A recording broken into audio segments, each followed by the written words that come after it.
नमस्कार दोस्तों, मैं हूं आपका दोस्त अनिल शर्मा और आज आपके सामने मैं फिर हाजिर हूं एक नया वीडियो लेके, जिसमें अपना हिंदी व्याकरण का एक महत्वपूर्ण टॉपिक वर्ण विचार चल रहा था।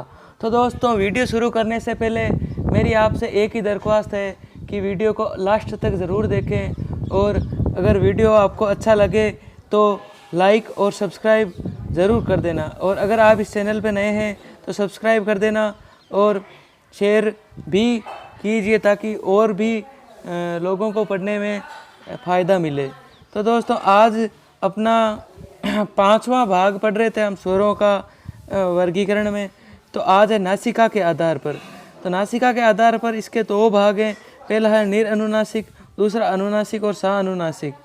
तो निरअनुनासिक उसे कहते हैं वे स्वर जिनके उच्चारण में नासिका का प्रयोग नहीं किया जाता, अर्थात सिर्फ मुख से उच्चारित होने वाली ध्वनियाँ निरअनुनासिक कहलाती है।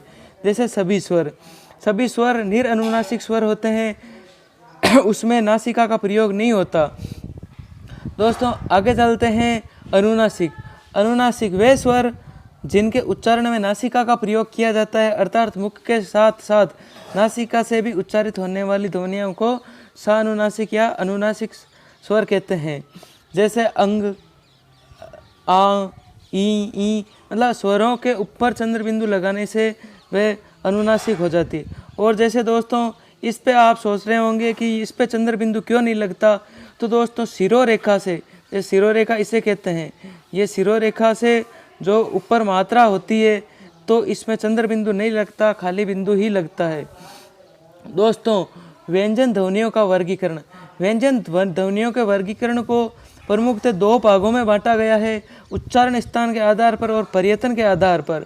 पर्यतन के आधार पर इसको दो भागों में फिर से विभाजित किया गया, आभ्यंतर और बाह्य पर्यतन। तो दोस्तों, पहले पढ़ते हैं हम उच्चारण स्थान के आधार पर।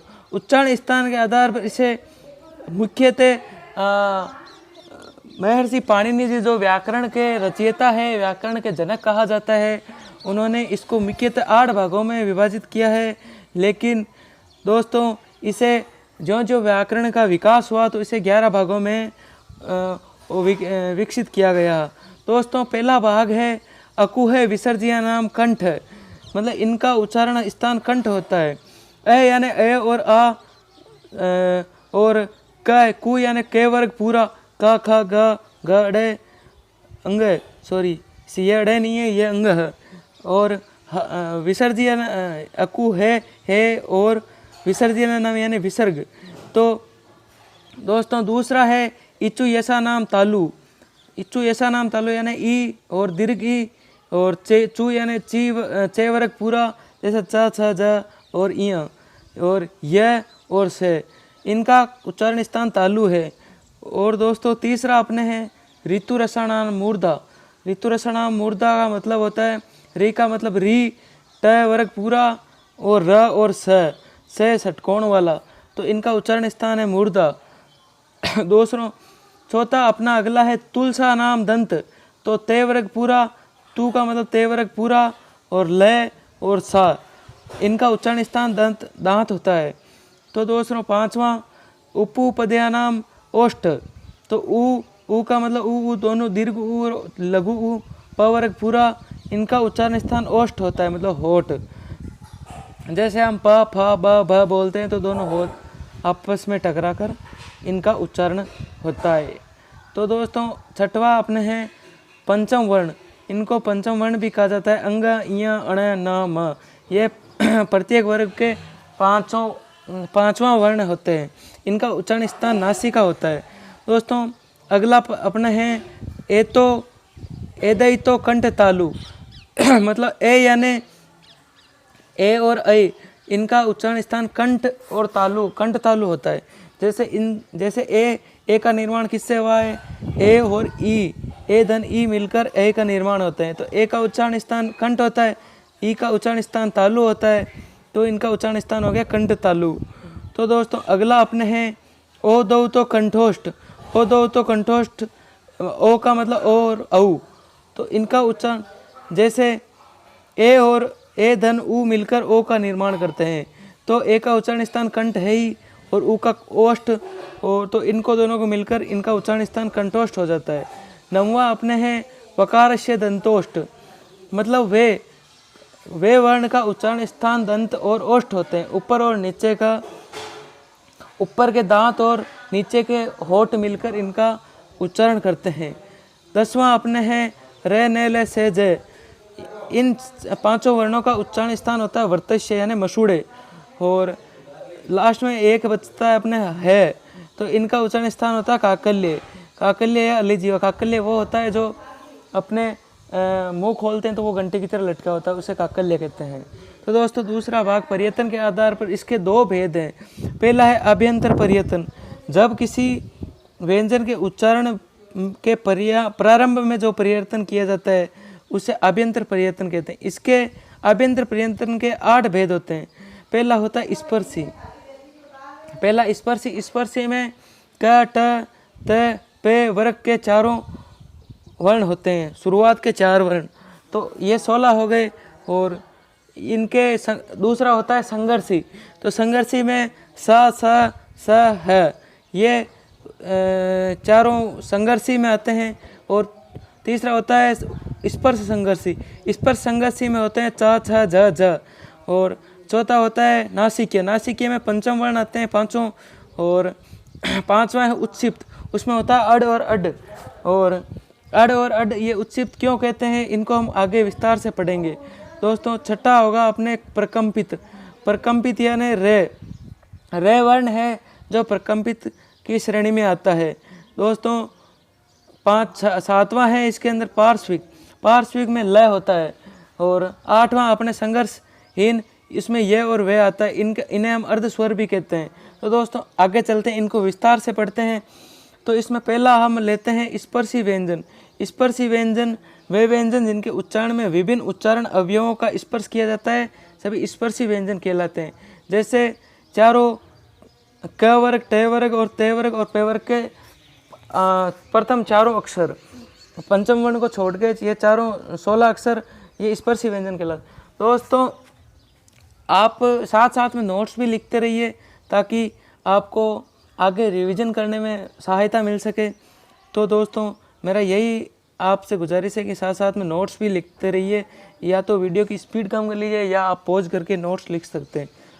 तो दोस्तों अपना अगला है संघर्षी व्यंजन या उष्म व्यंजन। वे व्यंजन जिनके उच्चारण में 2 उच्चारण अवयव इतनी निकटता पर आ जाते हैं कि इनके बीच का मार्ग छोटा हो जाता है और वायु संघर्ष के साथ बाहर निकलती है, संघर्षी व्यंजन कहलाते हैं। जैसे स ह। तो दोस्तों देखिए, आप जैसे स बोलोगे तो आपकी जीभ और तालू के बीच में जैसे जो भी अवयव, जैसे से का तालू है पहले वाले का, दूसरे वाले का मूर्धा है, तीसरे वाले का दंत है, तो इनका उच्चारण स्थान ये है। तो आप जैसे ही बोलोगे तो संघर्ष होगा दोनों के बीच में, दोनों अवयवों के बीच में। इन्हें उष्म व्यंजन भी कहते हैं क्योंकि जब भी आप इनका उच्चारण करते हैं तो आपके मुंह से गर्म हवा बाहर निकलती है। तो दोस्तों इसलिए मैंने यहाँ नोट भी लिखा रखा है, उसमें व्यंजन संघर्ष के कारण वायु गर्म हो जाती है, इसलिए इन्हें उष्म व्यंजन भी कहते हैं। दोस्तों तीसरा अपने हैं स्पर्शी संघर्ष व्यंजन। वे व्यंजन जिनके उच्चारण का समय अपेक्षाकृत अधिक होता है और उच्चारण के बाद वाला भाग संघर्षी हो जाता है, तो उच्चारण ये स्पर्श संघर्षी व्यंजन कहलाते हैं। तो ये 4 हो गए च छ ज ज, इनका अपेक्षाकृत बाकी व्यंजनों से ज़्यादा समय लगता है। चौथा अपने नासिकी व्यंजन। नासिकी व्यंजन मतलब नाक से देख लिए ना, मतलब नाक से हवा निकलने पर ज़्यादा उपयोग होता है नाक का इनका उच्चारण करने में। जैसे वे व्यंजन जिनके उच्चारण में हवा का प्रमुख वेग नासिका से निकलता है, मतलब नाक से निकलता है ना, मुख से बहुत ही कम निकलता है, इसलिए इन्हें नासिकी व्यंजन कहते हैं।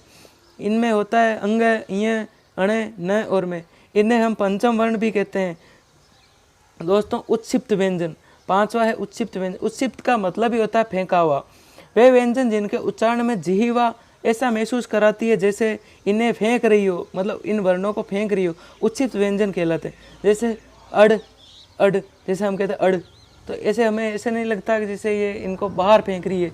जैसे इन व्यंजनों को ताड़न जात, द्विगुण, द्विपृष्ठ व्यंजन भी कहते हैं। इनको इसलिए कहते हैं ताड़न जात मतलब ताड़ना, मतलब किसी जाति से ताड़ देना।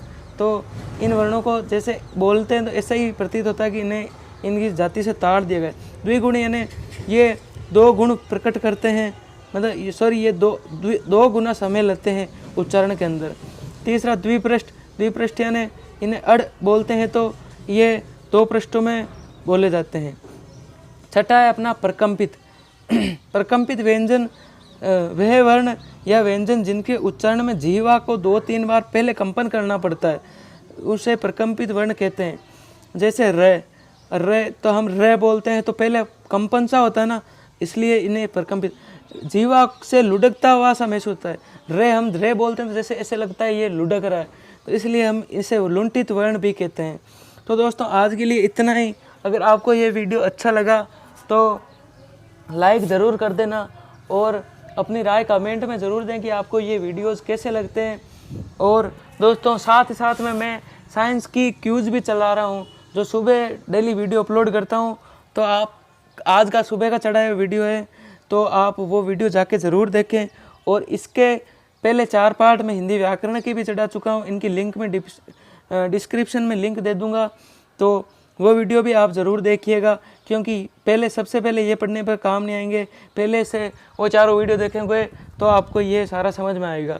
दोस्तों कल एक पार्ट और रहेगा आपके वर्ण विचार का, और उसके बाद हम इसकी प्रश्नोत्तरी करेंगे।